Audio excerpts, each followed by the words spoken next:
மக்களவை தொகுதி அதிமுக வேட்பாளர் நாராயணசாமி வடபுதுப்பட்டி கிராமத்தில் பிரச்சாரம் மேற்கொண்ட போது திமுக செய்யும் ஊழலுக்கு எப்போது வேண்டுமானாலும் அரசு கவிழும் என கூறி வாக்குகளை சேகரித்தார்.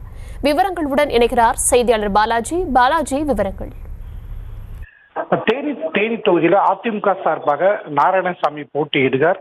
இதற்காக பார்த்தோன்னா இன்று அவர் தேனி ஒன்றியத்துக்கு உட்பட்ட வடபுதுப்பட்டி கிராமத்தில் தனது தேர்தல் பிரச்சாரத்தை அவர் துவக்கினார். அப்போது பார்த்தோன்னா 16 ஆண்டுகள் டிடிவி தினகரன் வனவாசம் சென்றதாக கூறிய நிலையில் அவர் ஏன் தேனி மாவட்ட மக்களை சந்திக்கவில்லை என்றும், மேலும் பார்த்தோன்னா தன்னை எதிர்த்து போட்டியிடும் திமுக வேட்பாளர் தங்கத்தமிழ்ச்செல்வன், அம்மா மக்கள் முன்னேற்ற கழக வேட்பாளர் டிடிவி தினகரன் ஆகிய இருவருமே அடிக்கடி கட்சி மாறுகிறவர்கள் என்றும், அவர்கள் கட்டும் வேஷ்டி அடிக்கடி மாற்றி உள்ளவர் என்றும், ஆனால் தான் இந்த தொகுதியைச் சேர்ந்தவன் என்று கூறி வாக்கு சேகரித்த நாராயணசாமி மேலும் பார்த்தோன்னா 2026ஆம் ஆண்டு அதிமுக ஆட்சி வந்த பிறகு 3000 ரூபாய் வழங்கப்படும் என்றும் 6 இலவச சிலிண்டர்கள் வழங்கப்படுவதாக வாக்குறுதி அளித்து தேர்தல் பரப்புரையில் ஈடுபட்டார். தர்ஷினி,